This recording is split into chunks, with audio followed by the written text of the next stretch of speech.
Hello everyone, welcome to smart learn channel. आज की इस वीडियो में हम बात करेंगे जो जनवरी 2024 में एग्जाम हुआ था उसका पेपर सोल्व करने वाले हैं। सीडीपी के 30 क्वेश्चन ये मुक्त परीक्षा पुस्तिका कोड जे वाला को सोल्व करने वाले हैं। इसमें कैसे क्वेश्चन आते हैं वो आप देख लेते हैं। पहले चाइल्ड एंड डेवलपमेंट के 30 क्वेश्चन, मैथमेटिक्स के 30, इन्वायरमेंट स्टडीज़ के 30, लैंग्वेज 1 हिंदी या इंग्लिश में से ये 30 क्वेश्चन आते हैं। लैंग्वेज सेकंड के भी 30 क्वेश्चन आते हैं जो भी आपने ले रखी है। आगे देखते हैं। यहाँ आपको अपने नाम लिखना है, अंकों में रोल नंबर लिखने हैं और शब्दों में लिखने हैं, और परीक्षा का केंद्र जो एडमिट कार्ड में होता है वो ऐसे लिखना है। अपने हस्ताक्षर करने हैं, यहाँ ऑटोमेटिक निरीक्षक हस्ताक्षर कर देता है। आगे देखते हैं। पहला ही क्वेश्चन है, निम्नलिखित में से कौन आंतरिक अप्रेरणा को सही वर्णन करता है। जो कार्य व्यक्ति के आनंद से आती है, बिल्कुल। जो अप्रेरणा दूसरों के साथ प्रतिस्पर्धा से आती है, नहीं। अभिप्रेरणा जो दंड के भय से आती है, बिल्कुल नहीं। अभिप्रेरणा जो बाहरी पुरस्कारों से आती है, बिल्कुल नहीं। ये तो बाहरी अभिप्रेरणा हो जाएगी, तो 1 नंबर ऑप्शन राइट हो जाएगा। ऐसे क्वेश्चन आपको आगे जुलाई 2024 के सीटेट में देखने को मिलेंगे। सेकंड क्वेश्चन है, अभिकथन दे रखा है, लॉरेंस कोलबर्ग के नैतिक विकास के सिद्धांत में बच्चे कार्य को उनके परिणाम के आधार पर अच्छा या बुरा समझने से इस समझ पर पहुंचते हैं कि नियम और कानून नम्य और बदले जा सकते हैं। बिल्कुल सही कह रहे हैं, अभिकथन सही है।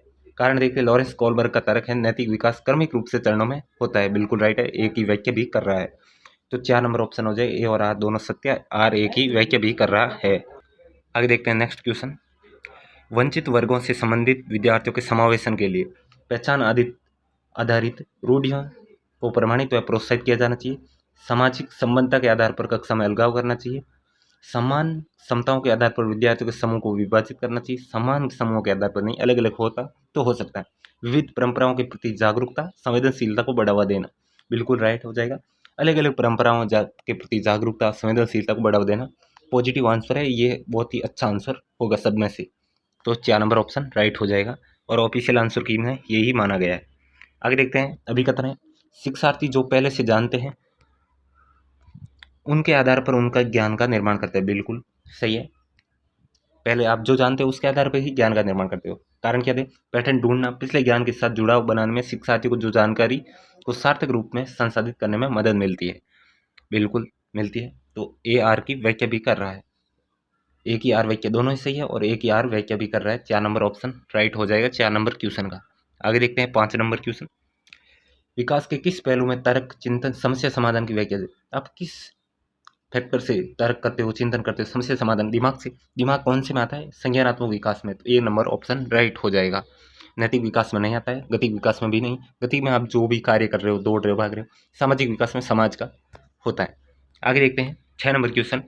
हार्वर्ड गार्डनर के बहुबुद्धि सिद्धांत के अनुसार निम्नलिखित में से कौन सा सेट बुद्धि व उनकी विशेषताओं को सही मेल का प्रतिनिधित्व करता है। कौन सा सही है, तार्किक, गणितीय, नृत्य, क्रीड़ा संबंधी, संगीतमय। तार्किक में तो गणितीय संबंधी आती, संगीत में प्रदर्शन रचना का कौशल राइट है। स्थानिक प्राकृतिक वातावरण सराहना के कौशल नहीं।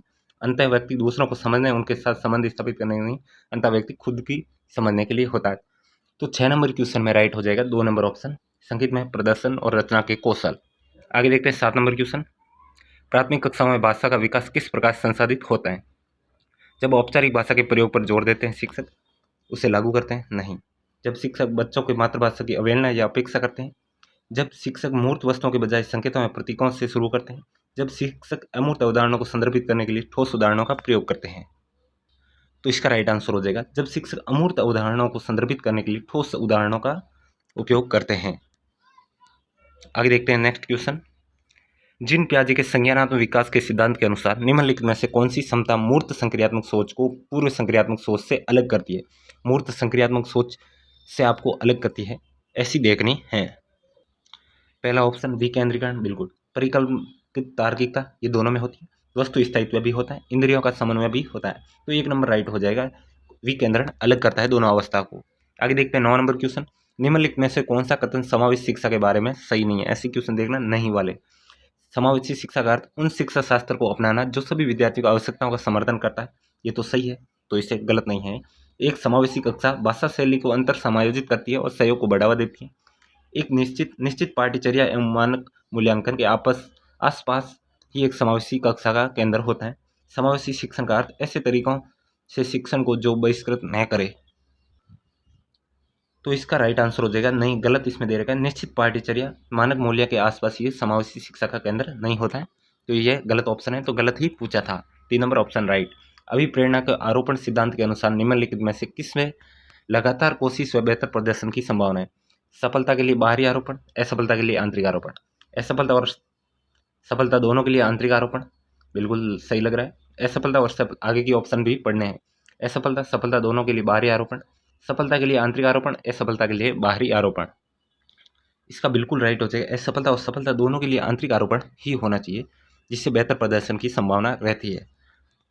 आगे भी ये क्वेश्चन रिपीट हो सकता है, ऐसे क्वेश्चन देख लीजिए। निम्नलिखित में से कौन सा कथन अधिगम के बारे में सही नहीं है? नहीं वाले बहुत ज़्यादा क्वेश्चन आ रहे हैं। अधिगम का तात्पर्य पूर्व वैचारिक स्कीमा से पुनर्गठन से है। अधिगम सामाजिक क्रिया द्वारा संसाधित होती है। अधिगम एक प्रक्रिया नहीं अपितु एक उत्पाद है। अधिगम शिक्षार्थी के पूर्व ज्ञान पर निर्भर करता है। तो इसका राइट आंसर हो जाएगा अधिगम एक प्रक्रिया नहीं अपितु उत्पाद है। Learning as a product rather than a process. प्रक्रिया नहीं अपितु उत्पाद है लर्निंग। आगे देखते हैं, ये गलत दे रखा है, बाकी सारे क्वेश्चन सही है, इसमें ऑप्शन सही है। आगे देखते हैं 12 नंबर क्वेश्चन। इसमें क्या कह रहा है? कक्षा में खेल प्रतियोगिता में हिस्सा लेते समय तनुज अपने दोस्त से कहता है तो वह भाला फेंकने में हिस्सा लेगी और रस्सी कूदने में उसकी बहन हिस्सा ले सकती है, क्योंकि वह एक लड़की है, लड़कियां भाला नहीं फेंक सकती। यह खाली जगह को प्रदर्शित करता है, जेंडर समानता को, जेंडर समता को, जेंडर रूढ़िवादिता को, जेंडर संबद्धता को। ये जेंडर रूढ़िवादिता को प्रदर्शित करता है, जेंडर स्टीरियोटाइपिंग। आगे देखते हैं 3 number option right. 13 number question. विकास के क्रम में बच्चे सूक्ष्म पेशीय कौशल से पहले सकल पेशीय कौशल विकसित करते हैं। यह दर्शाता है विकास खाली का शीर्षगामी, रेखीय, समीपस्थ, दूराभिमुख, अराजक। तो इसका राइट आंसर हो जाएगा समीप दूराभिमुख होता है। पहले सूक्ष्म पेशी कौशल से पहले सकल, पहले हाथ मारना सीखता है, फिर अंगुलियों से पेन पेंसिल पकड़ना सीखता है। यही इसी का उदाहरण है। आगे देखते हैं, निम्नलिखित में से पठन वैफल्य की एक विशिष्ट कौशल विशेषता है कौन सी है? आपको देखना है डिसलेक्सिया के लिए। डिसलेक्सिया मतलब ऐसे देखो, डिसलेक्सिया इंग्लिश वर्ड देखो, डिसलेक्सिया एल आ रहा है तो मतलब लर्निंग संबंधी। इसमें लर्निंग संबंधी कौन सी है? वो ही होगी। ध्वन्यात्मक प्रसंस्करण में कठिनाई, शारीरिक समन्वय में कठिनाई, स्थानिक समझ व जानकारी में कठिनाई, रचनात्मक समस्या समाधान में कठिनाई। तो इसका राइट आंसर हो जाएगा ध्वन्यात्मक प्रसंस्करण में कठिनाई। आपको ध्वनि में लर्न करने में कठिनाई आएगी, तो लर्न करने में 1 नंबर ऑप्शन में ही आ रही है। आगे देखते हैं 15 नंबर क्वेश्चन। निम्नलिखित में से किसे रचनात्मक मूल्यांकन नहीं माना जाता है? माना जाएगा छात्रों और शिक्षकों को अग्रगामी प्रतिपुष्टि प्रदान करने के लिए कक्षा में दौरान किया गया मूल्यांकन। आगे देख 2 नंबर ऑप्शन। एक मूल्यांकन कार्य जो मानदंड के एक मानक पैमाने के अनुसार छात्रों की तुलना करने में सहायक होता है। तुलना तो करनी ही नहीं है। एक आंकलन एक छात्र को सीखने में गलत अवधारणाओं को पहचान करने के लिए प्रयोग किया जाता है। छात्र के पूर्व ज्ञान को निर्धारित करने के लिए नई अवधारणाओं की शुरुआत में दिया गया आंकलन। तो इस क्वेश्चन का राइट आंसर हो जाएगा एक मूल्यांकन जो वो मानदंड के एक मानक पैमाने के अनुसार छात्रों की तुलना करने में दिया गया करने में सहायक होता है। हमें गलत पूछा है, अब गलत यही है, बाकी सारे सही है। आगे देखते हैं, गलत और सही का ध्यान रखना है। 16 क्वेश्चन। अभिकथन ए दे रखा है, विद्यालय पाठ्यक्रम में विद्यार्थियों के सांस्कृतिक ज्ञान को उचित स्थान और मूल्य देना चाहिए। बिल्कुल कारण है विद्यार्थियों उनकी सांस्कृतिक पहचान को बनाए रखने के लिए समर्थन प्रदान करना सीखने की प्रक्रिया को सुगम बनाता है। तो दोनों ही राइट है, दोनों ही सही है। ए आर की व्याख्या भी कर रहा है, क्योंकि उनसे पहचान बनाए रखने प्रक्रिया को, सीखने की प्रक्रिया वो भी सुगम बनाता है। तो ये 4 नंबर ऑप्शन राइट हो जाएगा। आगे देखते हैं 17 नंबर क्वेश्चन। निम्न में से किस प्रकार के प्रश्न एक छात्र की जानकारी का गंभीर रूप से मूल्यांकन करने की योग्यता का आंकलन करने में मदद करता है? गंभीर रूप से मूल्यांकन करने की योग्यता का आंकलन। देखो प्रश्न में मैंने क्या पूछा गया, वे प्रश्न जो छात्र की व्यक्तिगत राय पूछे, वे प्रश्न जो पाठ के मान्य करने वाले उदाहरणों के लिए पूछते हैं, वे प्रश्न जो किसी पाठ का सारांश मांगते हैं, वे प्रश्न जो शब्द की सरल परिभाषा के लिए पूछते हैं। तो इसका राइट आंसर हो जाएगा वे प्रश्न जो छात्र की व्यक्तिगत राय पूछते हैं। हर छात्र के अलग अलग व्यक्तिगत राय आती है, तो व्यक्तिगत राय पूछते हैं वो गंभीर रूप से मूल्यांकन करने की योग्यता का आंकलन करने में मदद करता है। 1 नंबर ऑप्शन राइट हो जाएगा। आगे देखते हैं 18 नंबर क्वेश्चन। कोलबर्ग के नैतिक विकास सिद्धांत के अनुसार किस स्तर पर बच्चे आत्मकेंद्रित यानी सेल्फ सेंटर्ड और किसी कार्य को करने में अपना ही लाभ देखते हैं? ये किस स्तर पर होते हैं? पहला है पहले चरण से दूसरे, पहले स्तर के दूसरे चरण में, हाँ, दूसरे चरण के तीसरे स्तर में नहीं, तीसरे स्तर के 5वें चरण में नहीं, पहले स्तर के पहले चरण में नहीं। ये पहले स्तर के दूसरे चरण में होते हैं आत्मकेंद्रित और अपना ही लाभ देखते हैं। आगे देखते हैं 19 नंबर क्वेश्चन। बाधिता एक खाली जगह स्थिति है, जबकि असमता एक खाली जगह स्थिति है। पहला कार्यात्मक जैविकता, दूसरा क्रियात्मक शारीरिकता, सामाजिक मनोवैज्ञानिक या जैविक क्रियात्मकता। आप देखते हैं, सेट करते हैं। बाधिता एक कार्यात्मक है, नहीं, तो पहला ही नहीं हो रहा है। ये क्रियात्मक, बाधिता एक क्रियात्मकता, बिल्कुल नहीं। बाधिता एक सामाजिक, नहीं। बाधिता जैविक और असमता कार्यात्मक है। 4 नंबर ऑप्शन राइट हो जाएगा। आगे देखते हैं 20 नंबर क्वेश्चन। निम्नलिखित में से कौन सा कथन संज्ञान और भावनाओं के बीच संबंध को उपयुक्त रूप से परिभाषित करता है? संज्ञान और भावना, भावना और संज्ञान आपस में एक दूसरे को पारस्परिक रूप से निर्भर करते हैं। 20 नंबर क्वेश्चन देखते हैं। बिल्कुल करते हैं। संज्ञान भावनाओं को प्रभावित करता है, लेकिन इसका विपरीत सत्य नहीं है, गलत है। भावनाएं संज्ञान को प्रभावित करती है, लेकिन इसका विपरीत सत्य नहीं है, बिल्कुल गलत। संज्ञान और भावनाएं दोनों स्वतंत्र प्रणालियां नहीं है, एक दूसरे पर निर्भर करते हैं। तो 1 नंबर ऑप्शन राइट हो जाएगा। निम्नलिखित में से कौन सा कारक समस्या समाधान को बढ़ावा देता है? पहला ऑप्शन कार्यात्मक स्थिरता, निष्क्रिय अनुसरण, प्रतिक्रिया सेट, अपसारिक चिंतन। समस्या समाधान को बढ़ावा देता है डाइवर्जेंट थिंकिंग। 4 नंबर ऑप्शन अपसारिक चिंतन। 22 नंबर क्वेश्चन। निम्नलिखित में से कौन सा प्रगतिशील शिक्षा का एक प्रमुख सिद्धांत है? पहला, छात्रों को अपने शिक्षकों के ज्ञान का निष्क्रिय प्राप्त करता होना चाहिए, नहीं। छात्रों के प्रामाणिक कार्य पर आधारित होना चाहिए। 3 नंबर ऑप्शन पाठ्यचर्या पूर्व निर्धारित और सार्वभौमिक होनी चाहिए। 4 नंबर ऑप्शन छात्रों के सीखने को मापने के लिए मानकीकृत परीक्षण सबसे अच्छा तरीका है। तो इसका राइट आंसर हो जाएगा, प्रगतिशील शिक्षा का पूछा है तो सीखना प्रामाणिक कार्यों पर आधारित होना चाहिए। तो इसका राइट आंसर हो जाएगा 2 नंबर ऑप्शन। ऐसा क्वेश्चन आपको फिर से देखने को मिल सकता है, देख ले। 23 नंबर क्वेश्चन देखते हैं। अभिकथन है, बच्चों द्वारा बचपन अलग अलग संस्कृतियों में अलग अलग तरह से अनुभव किया जाता है। बिल्कुल सही है, अलग अलग तरह से अनुभव किया जाता है। आपने भी अलग किया होगा, अपने दोस्त ने कभी अलग किया होगा। कारण क्या है? बच्चों का विकास सार्वभौमिक है, विकास और इसका कोई कनेक्शन नहीं है। तो इसका राइट आंसर ए सही, आर गलत। 2 नंबर ऑप्शन राइट हो जाएगा। आगे देखते हैं 24 नंबर क्वेश्चन। सीखने के सामाजिक संरचनावादी विचार इस बात की वकालत करते हैं, शिक्षार्थी सक्रिय रूप से ज्ञान का निर्माण करते हैं, बिल्कुल। व्याख्यान देने और समझने में प्रभावी शिक्षण सक्रिय होता है, नहीं। प्रभावी शिक्षण व्याख्यान देते हैं तो बच्चे निष्क्रिय श्रोता होते हैं। प्रत्याहार और दोहराने की चिंतन प्रक्रिया को प्रभावी शिक्षण होती है, नहीं। शिक्षार्थी दूसरों से सक्रिय रूप से ज्ञान प्राप्त करते हैं, निष्क्रिय रूप से बिल्कुल नहीं करते, सक्रिय रूप से करते हैं। तो 1 नंबर ऑप्शन राइट हो जाएगा। आप जो भी सुन रहे हो सक्रिय होकर सुन रहे हो, तभी आपको याद रहता है। तो 1 नंबर ऑप्शन अपने ऊपर भी लेके देखना। निम्नलिखित में से उपयोगी प्रतिपुष्टि की एक विशेषता कौन सी है? एक व्यापक और सामान्य होती है, या ये केवल परिणामों पर केंद्रित होती है। 3 नंबर ऑप्शन ये सामायिक और विशिष्ट होती है। 4 नंबर ऑप्शन ये केवल कार्य के अंत में ही दी जाती है। तो इसका राइट आंसर हो जाएगा ये सामायिक और विशिष्ट होती हैं, अलग समय में अलग और स्पेशल होती हैं। हम कहते हैं ना स्पेशल, मतलब कुछ विशिष्ट होता है और अलग अलग समय में दी जाती है। लगातार देने पर उसकी प्रतिपुष्टि का कोई महत्व नहीं रह जाता। 3 नंबर ऑप्शन राइट हो जाएगा। आगे 26 नंबर क्वेश्चन। लेव वाइगोस्की प्रस्तावित करते हैं कि खाली जगह बच्चों के स्वनियमन के लिए महत्वपूर्ण है। इंटर स्पीच या अनुकूलन, संगठन, असंतुलन। असंतुलन की भी बात नहीं करते हैं। अगर लेव वाइगोस्की की थ्योरी पढ़ी है, नहीं पढ़ी तो वीडियो मिल जाएगा चैनल पे, जाके देख सकते हो, यूट्यूब पे सर्च करके भी देख सकते हो। तो निजी वाक, इंटर स्पीच के बारे में कहा गया है, तो 1 नंबर ऑप्शन राइट हो जाएगा 26 नंबर क्वेश्चन का। 27 नंबर क्वेश्चन देखते हैं। अपसारी चिंतन खाली जगह, जबकि अभिसारी चिंतन। अपसारी आप इंग्लिश वर्ड देखो, डाइवर्जेंटी।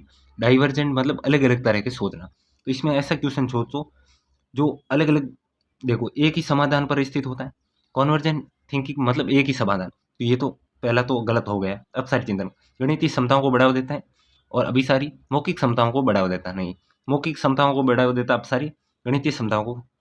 तो 4 नंबर ऑप्शन देखते हैं। अपसारी चिंतन कई उत्तरों को प्रोत्साहित कर रहा है, बिल्कुल। डाइवर्जेंटिक अलग अलग आंसर होंगे तो, और अभिसारी में एक ही समाधान पर स्थित होगा। तो 4 नंबर आंसर राइट हो जाएगा। आप एक ही बात याद रखना, इंग्लिश वर्ड देखना। डाइवर्जेंट मतलब अलग अलग डाइवर्जेंट, और कॉन्वर्जेंट मतलब एक ही आंसर होगा, बाकी कुछ नहीं देखना, ऐसा ही ऑप्शन ढूंढना है। आगे देखते हैं 28 नंबर क्वेश्चन। रस्सी कूदते समय पैर में रस्सी फंसने का कारण आउट होने के बाद अरु कहती है उससे रस्सी ने जानबूझकर आउट किया। जिन पियाजे के संज्ञानात्मक विकास सिद्धांत की किस अवस्था में बच्चे इस तरह के तर्क देते हैं? ये किस तरह का, किस अवस्था में? औपचारिक संक्रियात्मक अवस्था, संवेदी चालक अवस्था, पूर्व संचालन अवस्था, मूर्त संक्रियात्मक अवस्था। तो ये पूर्व संचालन यानी प्री ऑपरेशनल स्टेज में है, तभी यह कहती है जीववाद दिखाता है, जीववादी का गुण आता है। 29 नंबर क्वेश्चन, समीपस्थ विकास सिद्धांत कहता है कि शेष अवस्था में प्रोक्सिमल डिस्टेंस देखना है, विकास सिर से पांव की तक होता है। विकास, भाषा का विकास तेजी से होता है क्योंकि यह विकास के लिए संवेदनशील अवधि है। सूक्ष्म गति कौशल विकास के लिए शारीरिक विकास तेजी से होता है। अंग हाथ और पैरों की तुलना में तेजी से बढ़ते हैं। तो इसका राइट आंसर हो जाएगा अंग हाथ और पैरों की तुलना में तेजी से बढ़ते हैं। आगे देखते हैं, निम्नलिखित में से कौन सा आलंबन के उदाहरण है?